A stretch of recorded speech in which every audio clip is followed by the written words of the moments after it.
750 গ্রাম ময়দা নিয়েছি আর দিয়ে দিচ্ছি প্রয়োজন মতন লবণ, 2 চামচ তেল, সাদা তেল।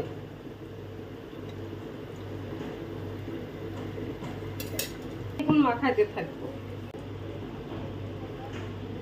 ভালো করে মাখিয়ে নিতে হবে যেন একটাও তেলের দলা যেন না থাকে।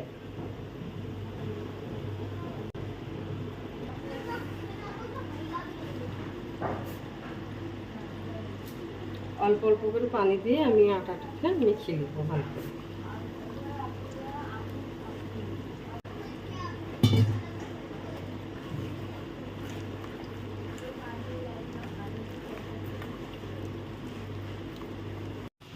মাখানো হয়ে গেছে খুব সুন্দর।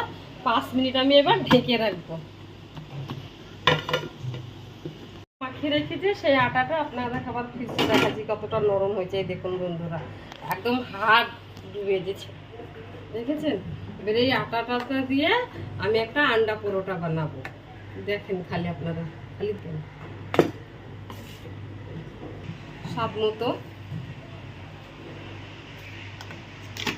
মতো হলুদ গুঁড়ো, ডিম,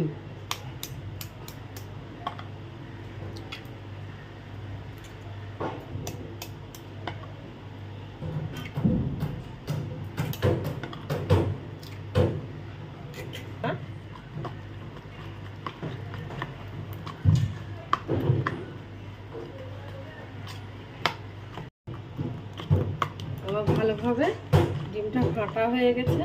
এবার আপনাদেরকে আমি পরোটাটা কিভাবে বানাবো, আন্ডা পরোটাটা আপনাদেরকে একবার আমি দেখিয়ে দিচ্ছি।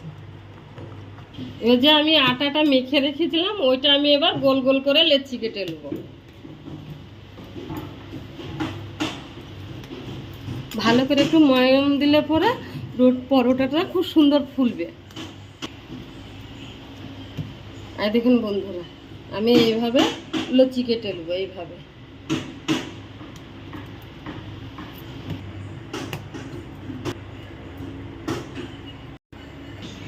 আমি এবার বেলে নেব।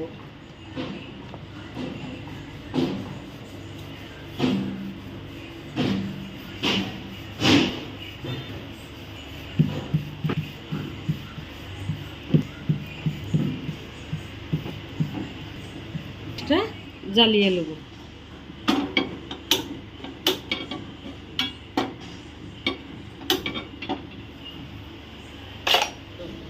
কিভাবে আন্ডা পরোটার মুখটা মারি,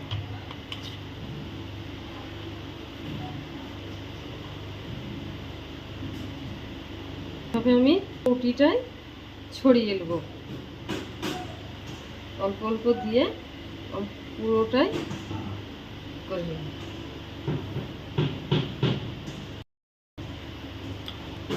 এবার আমি চারিপাশটা কিভাবে মারি খালি আপনারা দেখতে থাকেন।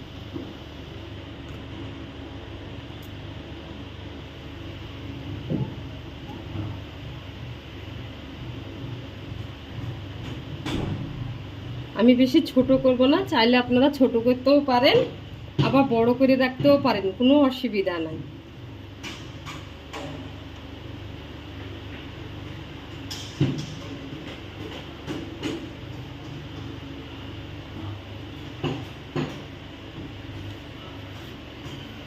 অল্প একটু তেল দিয়ে নেব এর মধ্যে। এই পরোটাটা কিভাবে আমি ছাড়ছি আপনারা দেখেন, শুধু তুলতে পারলেই হয়ে যাবে। এটা বাচ্চাদেরকে টিফিনেও দিতে পারেন, একদম পুরো টিফিন ফাঁকা করে খেয়ে আসবে। হাজবেন্ডকে অফিসে নাস্তা হিসাবেও দিতে পারেন আপনি।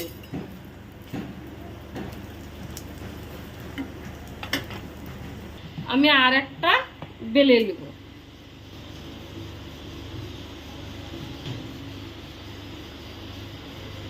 এটা আমি ওই পাল্টি করে দেব।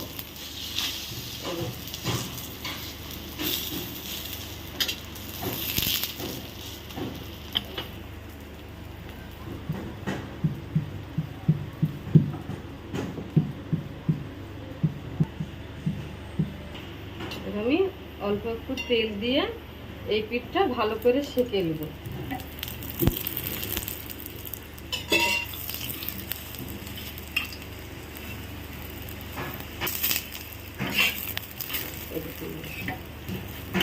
সুন্দর হয়েছে না, একদম খুবই লো আঁচেও না, খুব মিডিয়াম আঁচেও না, হ্যাঁ, একদম মিডিয়ামে রেখে দেবেন, খুব ফাস্টও করবেন না, দিয়ে এইভাবে আস্তে আস্তে সেঁকে নেবেন।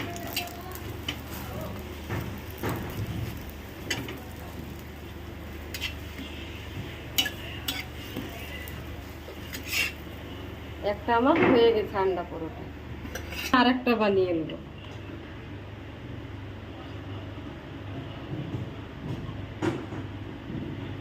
এইভাবে আমি চারিধারে আবারও ছড়িয়ে দেব।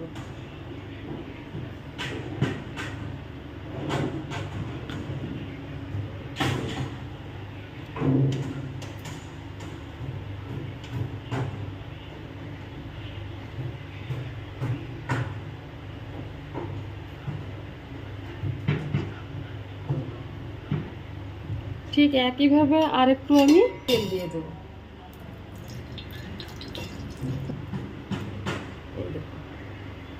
কিভাবে আমি ছাড়ছি খালি দেখো,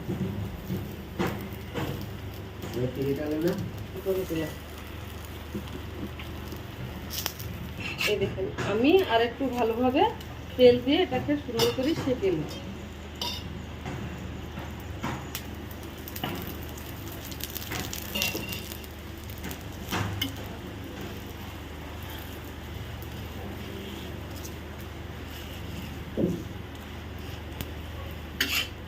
এই দেখুন আস্তে ভাবে আমি এইভাবে সেঁকে নেব। ওই একইতে এইভাবে আর একটা আমার কি সুন্দর হয়ে গেছে দেখেন, এই দেখুন হয়ে গেছে।